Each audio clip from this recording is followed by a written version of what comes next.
Hello, everyone, and thank you for joining us for this urgent call. My name is Aida Mekik, and I'm the ACLU National Organizing Director. We are so grateful to stand alongside you during this difficult time in our country and appreciate you continuing to show up for your communities. As you may know, federal agents tragically shot and killed 37-year-old Alex Pretti this Saturday morning in the East Street neighborhood of South Minneapolis after beating him in front of witnesses. This tragedy comes less than 3 weeks after federal agents shot and killed a 37-year-old mother, Renee Good, in Minneapolis. For nearly 2 months, federal agents have ramped up immigration enforcement operations in Minneapolis and in other parts of this country.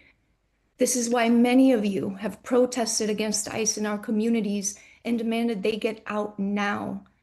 ICE continues to endanger communities and must be stopped before anyone else is hurt or killed. Enough is enough.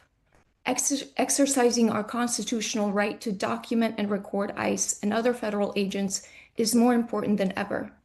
We must continue to bear witness to what is happening, and you have the right in doing so. We have a right in freely expressing our political opinions without fear or censorship or violence. We all have a First Amendment right to film law enforcement officers carrying out their civic duty or their duties in public. Our government should not be able to operate in secret. And exercising our First Amendment rights continues to be a vital way to push back against authoritarianism and the terror and harm we are witnessing. This call will give you the tools to exercise your rights, and specifically rights when documenting and recording law enforcement encounters. We will also share how to take action now. Despite what this administration wants us to believe, ICE and CBP agents are not above the law, and your voice is essential to demanding Congress rein in on ICE. Also, in breaking news this evening, we've read that Greg Bovino has been reportedly removed as Border Patrol Commander at Large. His demotion is another clear sign that the Trump administration is feeling our pressure to stop federal agents' cruelty. We're not letting up ICE until ICE and Border Patrol stop terrorizing our families and our communities. Thank you again for being here with us tonight and in the community, being willing to do your part to protect our community members. I will now pass it over to Marjorie, a Minneapolis community member. Over to you, Marjorie. Yeah. Two of my neighbors have been killed, but because of ordinary people documenting the actions of ICE, we're able to show the truth of what happened to Renee and Alex. And we're also able to track what is happening in our community and ensure that our neighbors are not being simply disappeared. I'm here to tell you that in the face of fear, we know that we will win. And we know the way to win is for you to organize in your community. Don't wait for ICE to come to your front door to do this. Organize today with your neighbors, organize with your school or your faith community. My name is Marjorie. I'm a proud resident of South Minneapolis, a public school parent, and most importantly, I'm a mom. For the last 7 weeks, I've watched in horror as my beloved neighbors and community members have faced violence, abduction, and terror at the hands of ICE and other federal agencies. Last June, I bore witness to the first large immigration raid in Minneapolis. I went home and had to look my kid in the face, knowing that the people this administration is indiscriminately rounding up are his friends and their families. I knew at that moment I needed to shift my daily life in big and small ways to fight for the city that I want him to live in. I know some of you think you're not qualified or that you're waiting for someone to tell you how to do this right. But let me tell you that the person who's going to do that is you. You're on this call. You have 5 neighbors right now who are waiting for you to talk to them and get organized. And that's how you start. You won't be perfect. You'll make mistakes, but you just have to start. The same day my neighbor Renee was murdered, I witnessed 2 people abducted in front of my house and students and educators tear gassed at Roosevelt High School. That day shook me to my core. But the truth is, most days in the last 2 months have felt like this. I felt scared and overwhelmed. But amidst all this terror and grief, I've been inspired to see the tens of thousands of people around us, from young kids to parents to elders, all coming together to protect each other. Not because they're not scared and overwhelmed, but because we collectively refuse to allow these masked people to continue to bring terror to our neighbors. Block by block, school by school, neighborhood by neighborhood, we'll protect our children and our neighbors from this occupying force that shows no regard for the safety of our residents. As horrific as it is, what I and everybody in this city understood from Renee to Alex is that DHS does not tell the truth. We know because of documentation like what you'll learn to do at this training tonight. We know what happened to Alex because even after Renee was murdered, more and more of our neighbors are in the streets documenting, in spite of our fear. Despite the very real risks, we are out in the streets trying to help our neighbors. And I know I speak for many of us when I say I've never been so proud to be from Minneapolis. I also want you all to notice that the people doing this work of protecting our neighbors are regular people. We wake up an hour early to make sure our kids get breakfast and get out the door, so we have time to make sure that the other kids on our block get to school safely. And then we're back out in the streets so that when another parent walks them home after school, it won't be to an empty house. This is a crisis.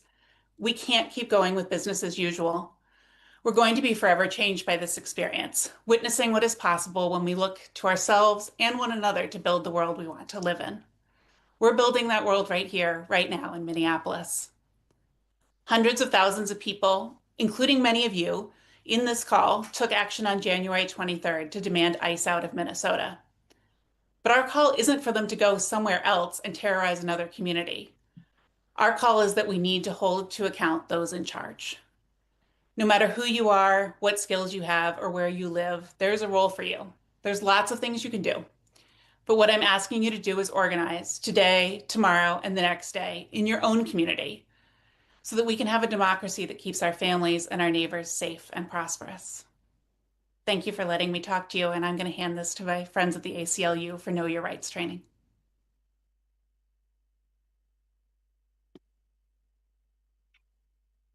Hi everyone, my name is Biel and I'm a legal fellow at the ACLU Speech Privacy Technology Project, where I work on defending the First Amendment rights of grassroots activists and organizers.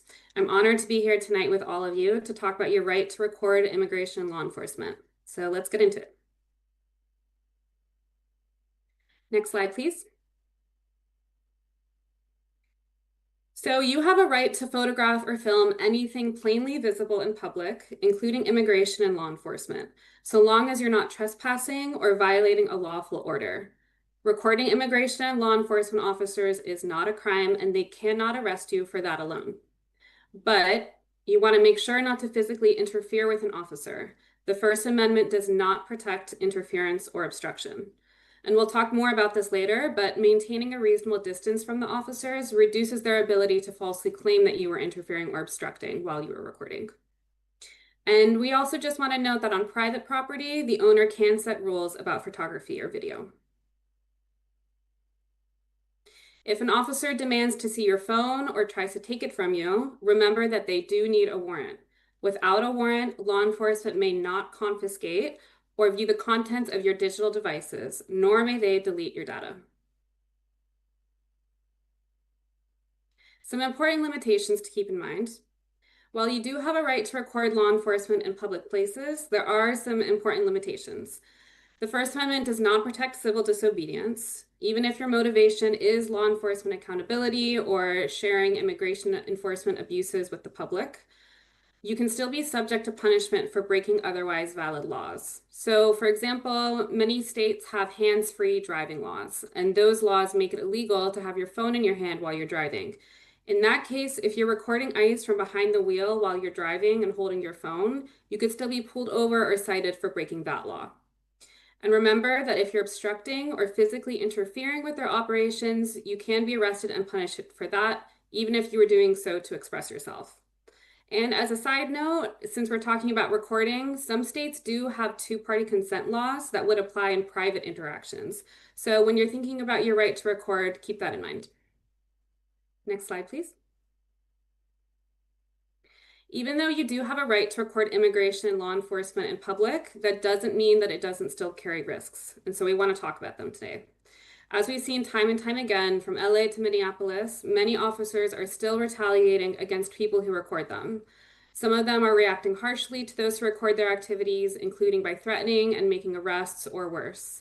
And even though that kind of retaliation is an illegal violation of your constitutional rights, and the fact that it's illegal may protect you from prosecution and punishment once it goes to a judge, that's still a painful and draining process to have to go through. So we want to minimize the risks however we can.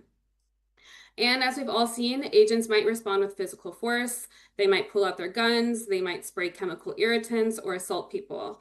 And your physical safety and the safety of those around you and the person being targeted or detained is a top priority. So we'll talk some more about some ways to reduce those risks in a bit. We had whistles, they had guns.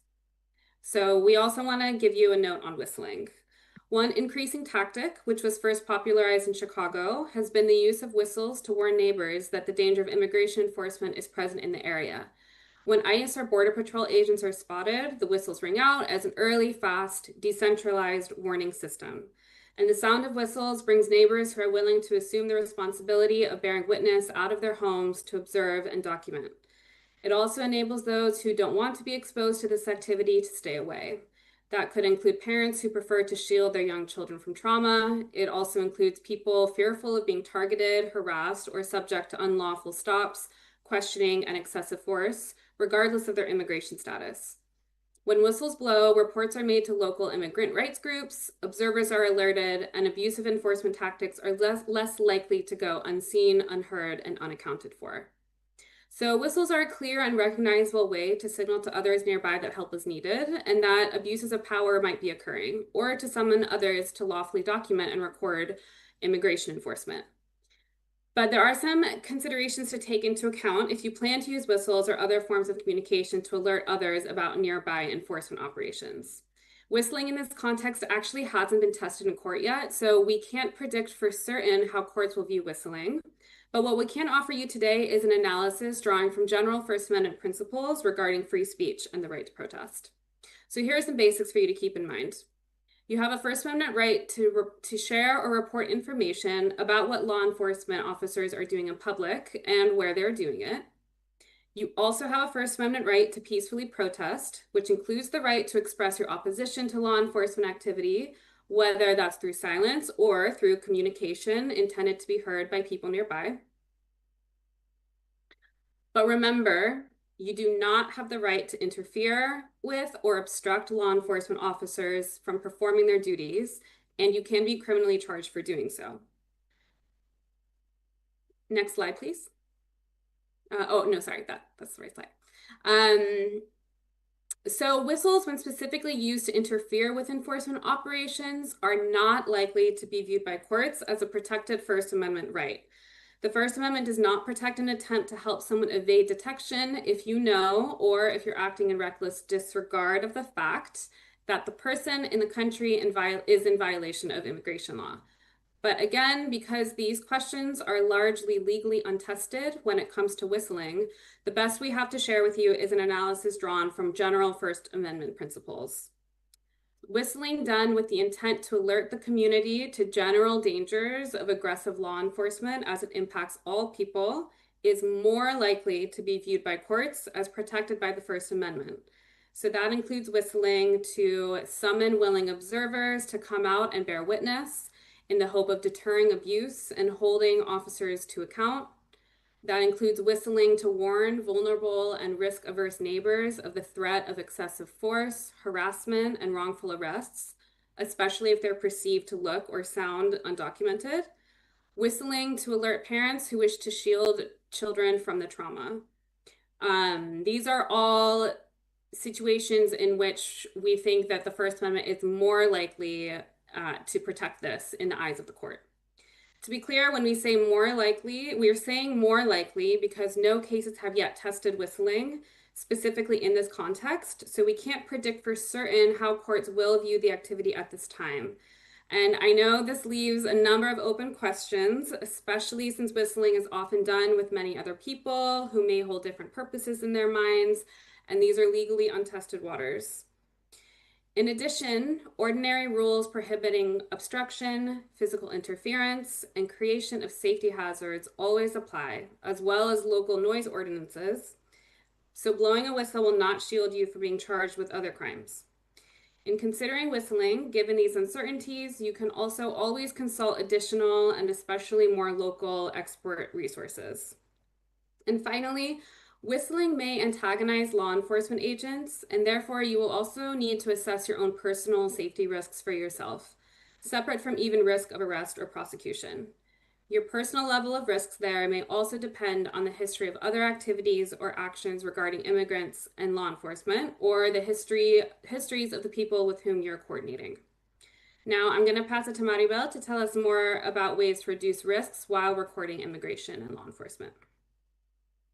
Thank you, Buell, and hello, everyone. My name is Maribel Hernandez Rivera. I use she, her pronouns, and I'm the National Director for Immigrant Community Strategies at the ACLU. Thank you for being here tonight.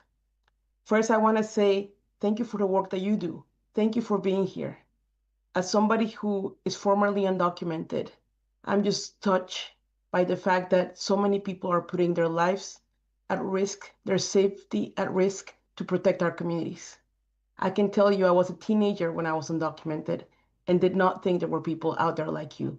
Thank you for being here. Now, Buell has just shared with us what our rights are, what the Constitution says. And it's important to note that the Constitution protects every single one of us, documented or not, citizen or not. And then again, we are seeing that this administration seems to care less about the Constitution. But we're not going to let them get away with it. Because if we give up our rights, that's the easiest way for them to trample on them. If we continue to exercise them, we're going to make it that much more difficult. Aida mentioned earlier today that we're seeing change. The fact that Greg Bovino won't be there anymore, that's huge. So I know sometimes it feels difficult, and sometimes you wonder, why do this? Does this matter? Sometimes I know I have heard people ask, why know my rights if they're being violated?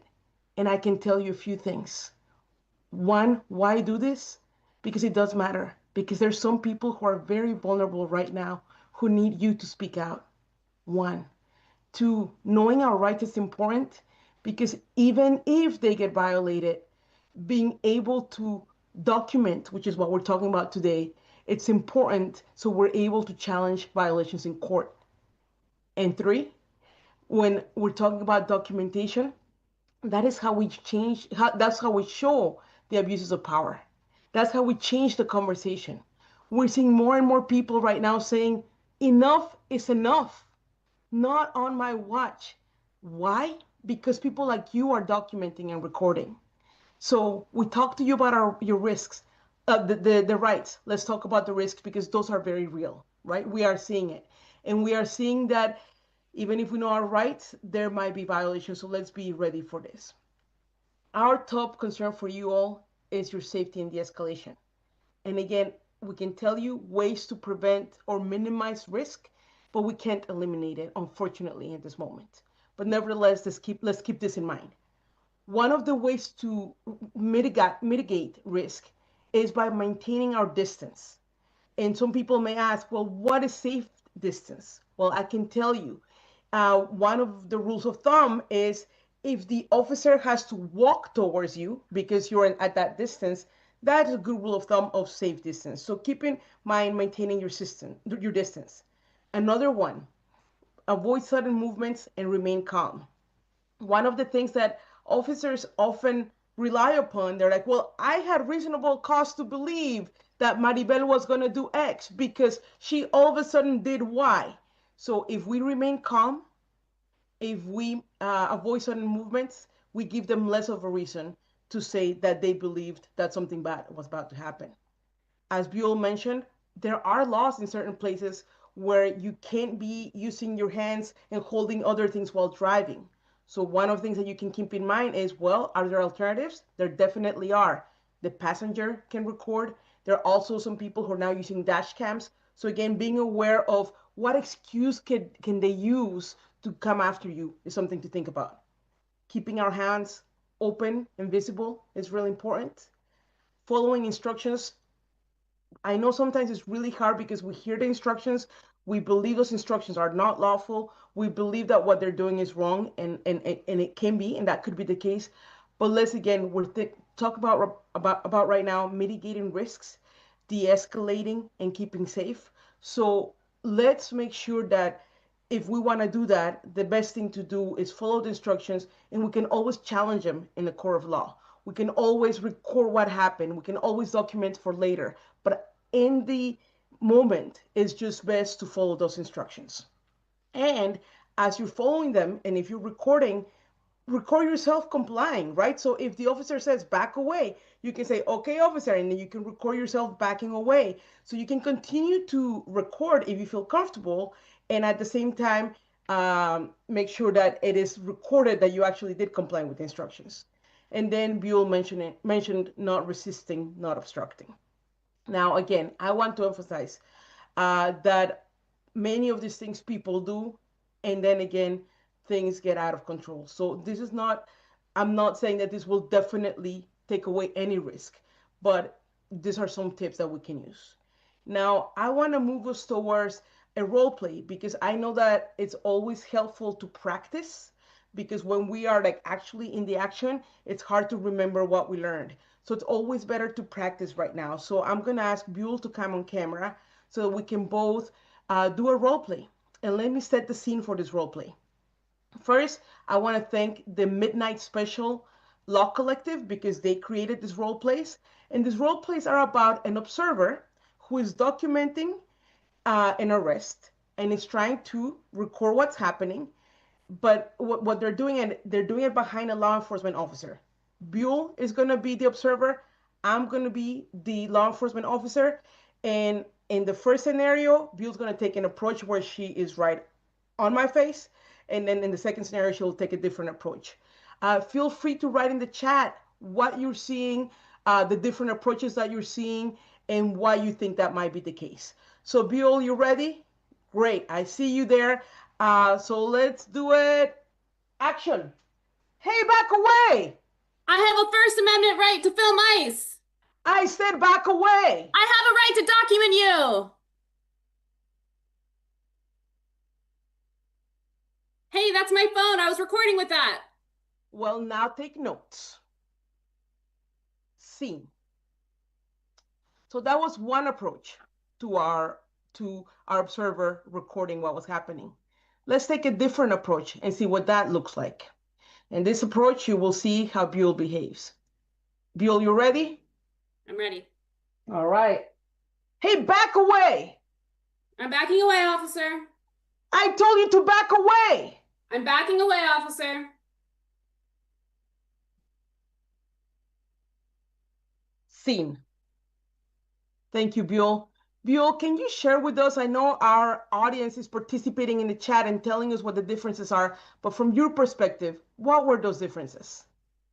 So in both scenarios, I was exercising my right to record immigration officers operating in public. And from a legal standpoint, the Constitution should protect me from arrest or prosecution for recording in both scenarios. But you can also notice some key differences in how I handled the officer's aggression and threats. So in the first scenario, I used my rights to argue with the officer. And even though the First Amendment does also protect that speech, arguing with an officer could also escalate the situation, and it could put me and others in physical danger. And in the second scenario, I simply exercised my rights while also de-escalating, and I achieved the same result, which is getting a recording of the officer's activities. And in the meantime, I also reduced my risk and the risk to others around me and the person who's being detained. Thank you, Buell. And again, those are two approaches for you to think through how would you react. And again, sometimes in the middle of the action, it's hard to think about it. So if you think about it now, that's the best way to do so. All right, can we go to the next slide, please? Now let's talk about best practices when recording. So one of the things is make sure you capture the details, such as the documents that the agents produce, if they produce any. For example, if they're going door to door, they might produce a document, they might not. Any weapons that they're carrying, any badges, any uniforms, anything that they are wearing, it's important. Also capture the context. For example, if you're in the street, what are the street signs? What are the landmarks? That's important. Are there any other cameras present? Because as we have seen, it is because of the cameras and the recording that people have done that we know what happened. And seeing it from different angles is really important. So are there any other cameras present? If you are recording, do not stop recording between shots, because that was easier to know exactly what was happening. Now, after you film, make sure that you make a copy of the footage so that you don't lose it to another device. Make sure you do not edit the original and that you do not edit the file name or anything. You want to make sure that it's preserved as is, because if we are to use it as evidence, we need to make sure that it has not been tampered with. Now, one of the questions that I get asked for is like, okay, what do I do with the footage? One of the things, the best thing to do is to either give it to the victim's family or their lawyer if you have their information, because they get to decide whether they want to release it, how they want to release it, what is the best way to release it. That is the best way to do. If you don't have access to the family and you don't have access to their lawyer, you could also contact immigration organizations in your area who probably can guide you as to like what is the best way to do it in your locality. So that's something to think about. Now, Buell, we have about 5 minutes for questions. And I've been looking at the chat and I'm seeing some questions that are coming through. So the first question actually is for you. So let me ask you the first question. And the question is, we're talking about phones, right? And there's a lot of questions like, should I use my phone? We're seeing what's happening. And the question is, what should I do if an officer takes my phone away from me and keeps it or looks at it without a warrant?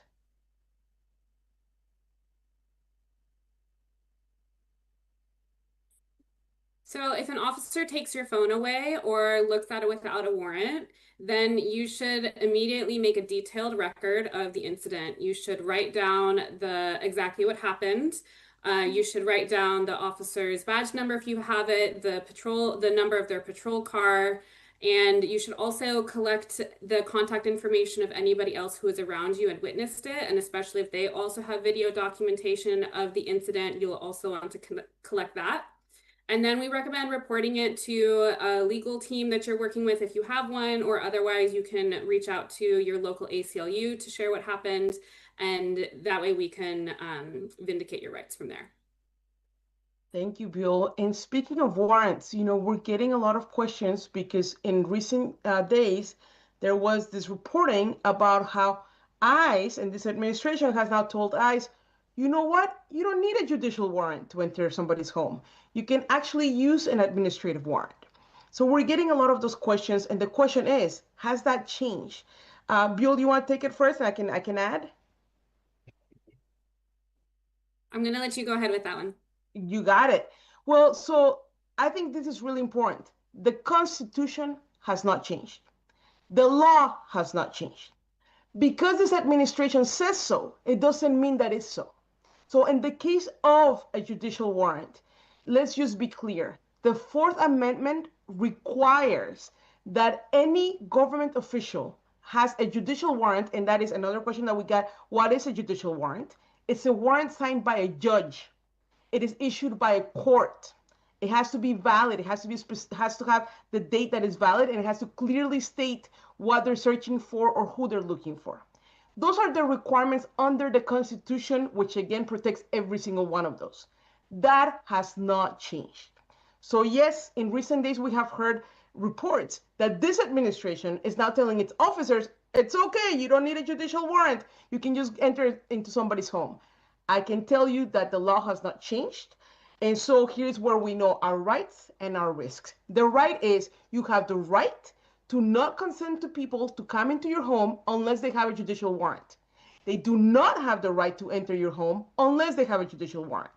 And now the risks, because under this administration, we are seeing officers come in and we're seeing this directive, which by the way, was secretive, which by the way, we learned about it because there was reporting. Otherwise, we would not have known. So just to emphasize and underline, the law hasn't changed, the Constitution hasn't changed, and yet we are seeing violations.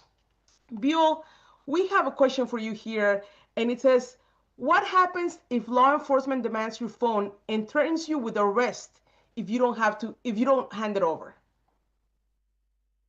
I think we already answered that one, but I'm seeing another question come up a lot, which is what if the order is to stop recording?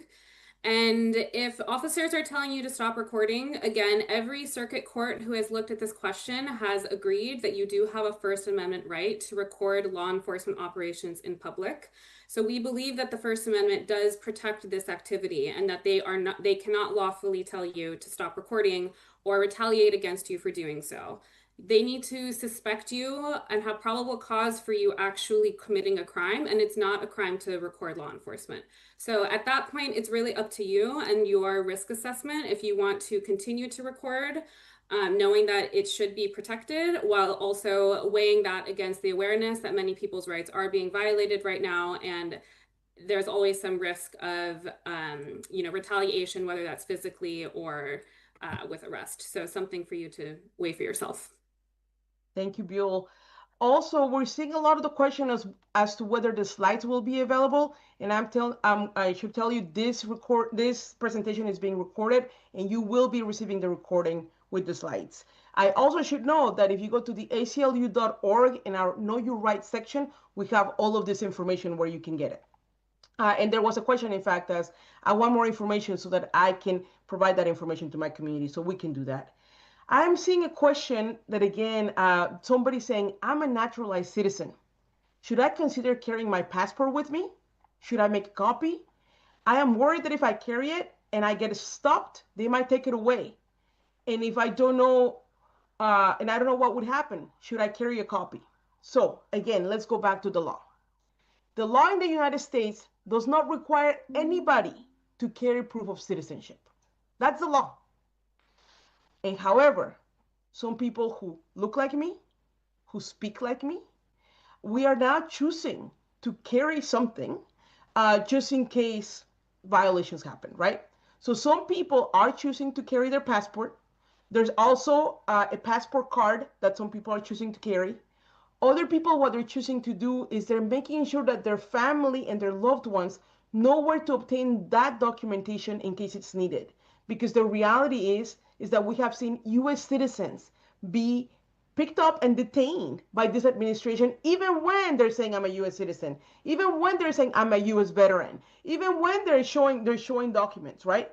And the way for them to get out is to show that they're US citizens. So you could either carry something with you, and I understand the risks are real. I hear you in terms of like that it could be lost, it could be damaged, it could be taken. I hear you. That is, and so what we need to do is a risk assessment.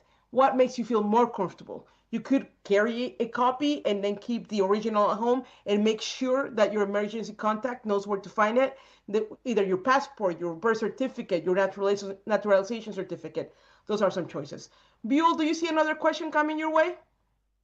Yes, I see a question about what is the legally safe distance, or what's the legal distance that I have to be away to record.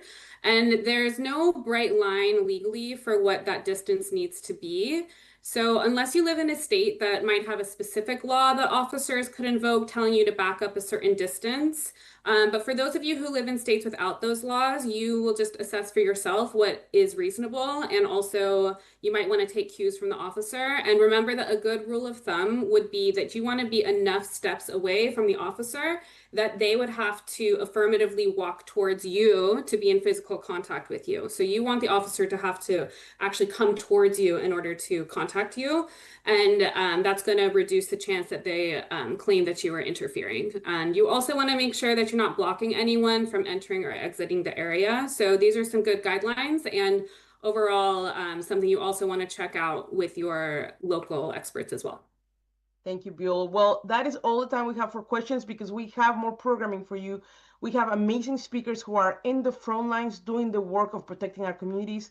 The next speaker is Pablo Alvarado. He's the co-executive director of the National Day Laborer Organizing Network, and they have been doing amazing work to protect our communities. Pablo, thank you for being with us. Thank you for the work that you do, and I'm turning it over to you. Thank you. Hello, everyone, and thank you to Indivisible for convening this urgent call. And thank you all for showing up tonight with your minds and hearts open. My name is Pablo Alvarado, and I serve as co-director of Endilon, the National Day Labor Network. And like all of you, I come here with a broken heart. I am Salvadoran, I'm a Salvadoran American, an immigrant, and I'm here with deep pain and outrage. Across this country, migrant communities are not only living in fear of assault and imprisonment, they're also enduring and witnessing deadly violence. In Minneapolis this month, as we all know, Renee Nicole Good and Alex Pretti were shot dead in encounters with ICE and Border Patrol. The deaths of these witnesses, who are our allies, our friends, our compañeros, as well as the many hidden deaths of migrants in detention, shock the conscience of our country. And these are not isolated events. They are part of an escalating campaign of authoritarian brutality. As I said, I'm Salvadoran, and I've seen what authoritarianism looks like. I lived it and I experienced it as a child and as a young man. And what is happening in Minneapolis now is similar to what I live in my own homeland, but also to what we experienced in Los Angeles last summer. Immigrant neighbors terrorized, families traumatized, and fear spreading everywhere where people gather to work, to live, and build community. The victims of this violence are not abstract numbers. They are our relatives, our neighbors, our colleagues, our friends.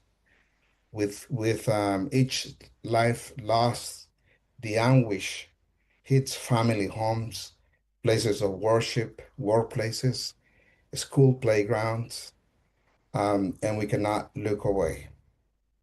This moment demands that we move from indignation to action. It demands that we show up for one another in person, in peace, full of courage, determination, and love. If you are able to step forward, if you are not at risk of deportation, we're asking you to consider taking action today, not later, today. It's obvious that the masked agents have the power of their badges, their institutions, and their weapons. But we have the power of the people, a power rooted in care, accountability, and community. And this is why my organization, Endilon, launched last summer a campaign that's called Adopt the Corner. It's a call to conscience. And here is what it means. Very simple. Find the places in your community where immigrants workers gather. It could be Home Depot, car washes, delis, day labor centers, street corners, construction sites. I'm sure you've seen some of these in your communities. Go there and commit to showing up regularly. Be present, be consistent, build relationships, get to know the workers, get to know their names, offer support, stand beside immigrants in the face of unjust enforcement, peacefully, powerfully, with love and care. This is solidarity in action. I've seen it. A daily commitment to accompany our neighbors that are in harm's way. Our invitation is about presence, to bear witness, to document the cruelty, to build trust with immigrants, and let all vulnerable neighbors know that they are not alone, that we are not alone. Adopt the Corner is rooted in our belief that solo el pueblo salva al pueblo, that only the people can save the people. Throughout history, when government power inflicts violence and intimidation on marginalized groups, it has been the consistent, visible presence of community that has made a difference. Chicago and Minnesota have also taught us that.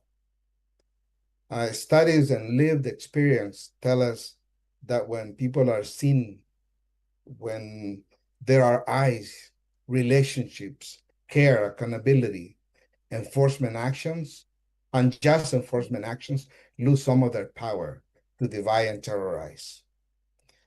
Your presence matters. Your consistency matters. Your care matters. So here today, I want to make a clear request. Please, if you're able, adopt a corner in your community. Visit our website, endthelon.org, adopt a daily work corner to find more information and get involved. Today, we honor the memories of Renee Good and Alex Pretti by doing that because they stood with us for solidarity. They stood for courage, for solidarity and justice. So thank you all for your time, for your commitment. We need all of you. We need you to show up, to stand beside immigrant neighbors, and to live the values that we claim. Solo el pueblo salva al pueblo. Only the people can save the people. Muchas gracias. Thank you so much, Pablo. I'm And gonna now we're pass gonna it to my sister Satari Gandehari from our sister organization, the Detention Watch Network. Thank you, Pablo. Thank you for your powerful words and the powerful work that you all lead. My name is Setara Gandahari, and I'm the Advocacy Director at Detention Watch Network, a national coalition building power through collective advocacy, grassroots organizing, and strategic communications to end immigration detention in the United States. For nearly 30 years, we have been dedicated to exposing the horrors of immigration detention in the US, a system that is fundamentally inhumane, unnecessary, and deadly. I wanted to take a moment tonight to discuss how the violent attacks that we are seeing in our communities against our immigrant loved ones is connected to the immigration detention system, which is where people, including many families and children, end up after they are targeted and removed from their communities, and how this detention system is a central part of the administration's deportation agenda. Right now, the United States is experiencing unprecedented expansion of the immigration detention system, which was already the largest detention system in the world. This system has expanded by nearly 75%, with over 70,000 people currently in ICE detention. And this administration is aggressively trying to expand that system even further. From tent camps on military bases, to big private prisons, to contracts with local jails and state prisons across the country. The Trump administration is on a spending spree, and the number of people detained will skyrocket over the next 3 years if Congress doesn't cut their funding now. This is why we have also called on members of Congress, in addition to cutting the funding of these agencies, to routinely visit facilities and exercise their oversight of the system. To be clear, as many of you may know, these detention centers are ripe with terrible, abusive conditions, including inadequate medical care, inedible food, and racist abuse. Last year, a record 31 people died in ICE detention. And this year, within the first 2 weeks of the year, we'd already seen 6 deaths, one of which is being considered a homicide at the hands of detention guards. Detention Watch Network has members across the US advocating to end immigration detention and supporting people who are cruelly held in these facilities across the country. Our Communities Not Cages campaign supports and amplifies local community organizing to end ICE detention while illuminating the dangers of the Trump administration's multi-layered detention expansion plan. If you want to join us in that fight and unite for the rights of immigrants, the Communities Not Cages campaign is a great place to start. ICE detention centers are everywhere and expanding, which means federal policy is a local issue in communities nationwide. At Detention Watch Network, we can connect you with community organizing that may already be happening in your area. We can offer toolkits and training and other resources to help you get started to keep ICE out of your communities. I will now turn it over to Ashley. Thank you so much. Thank you. And we're so grateful for your leadership and the leadership of the Detention Watch Network. Y'all, I don't know about you, but I am rageful. I am inspired. I'm feeling all the feels, and I know that you are used to coming to our calls and not only getting information, training, political education, lessons from leaders that you can trust on the front lines, but you're also used to getting a call to action. Y'all are ready to be told what we're going to do together next, right? I think you are.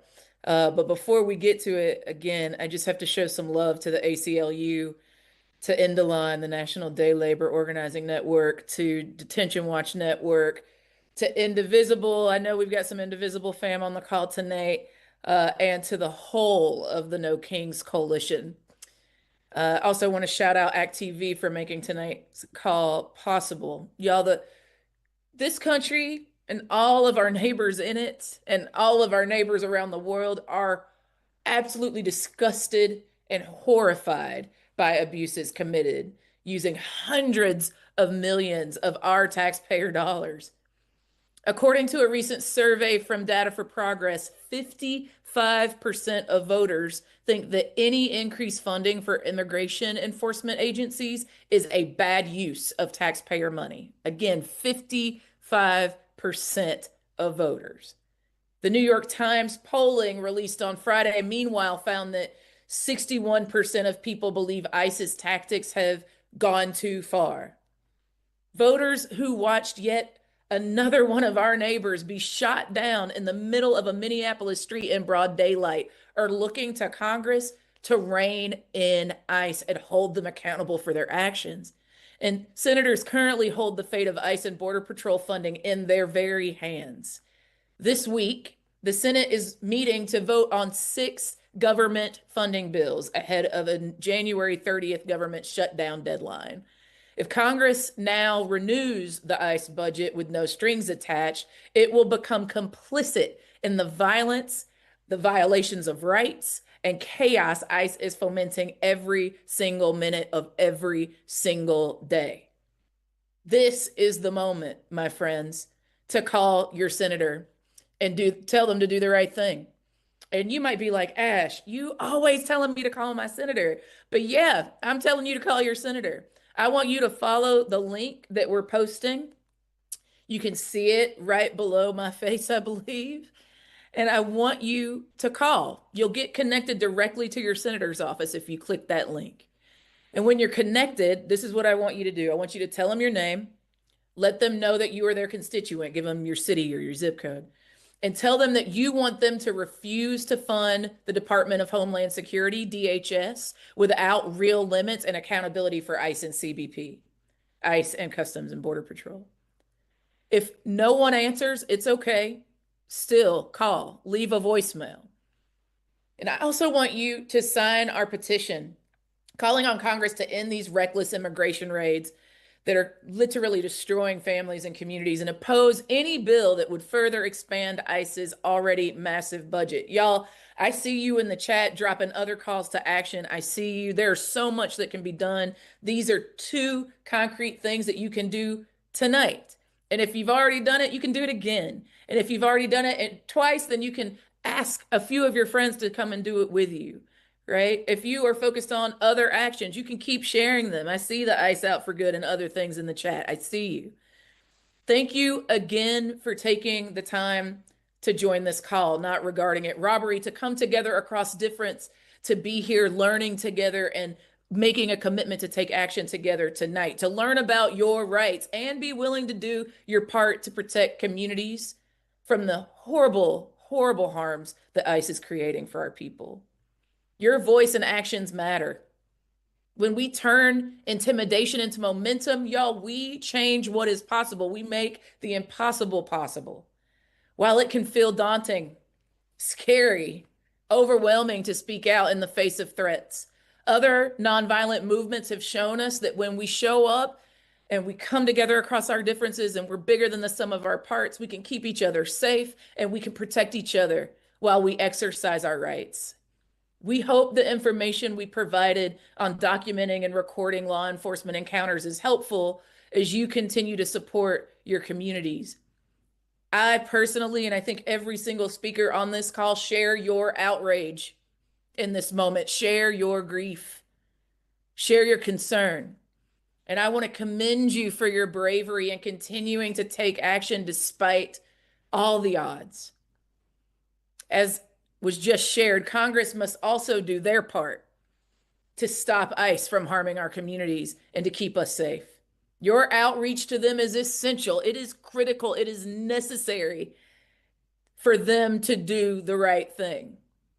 So please take a moment to call your senators, call your members, and tell them not one single penny more for ICE brutality. We also hold another one of these calls. We're going to do it. And I ask that you don't just be the only one of your peeps that show up to the call. I'm asking that you recruit 2 neighbors to join the next Eyes on ICE training. Again, I want you to call your senator. I want you to get folks to do it with you. I want you to sign the petition. And I want you to get 2 of your neighbors to join the next Eyes on ICE training.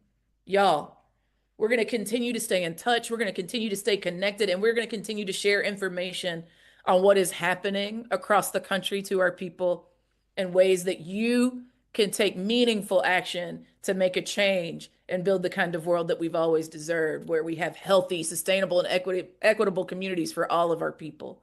Again, I want to thank you one more time and all the organizations that made this call tonight possible, and for you for not regarding it robbery to once again show up and show out with us. To the thousands, tens of thousands of you that are on the call, we are grateful. Thank you, and we'll see you next time.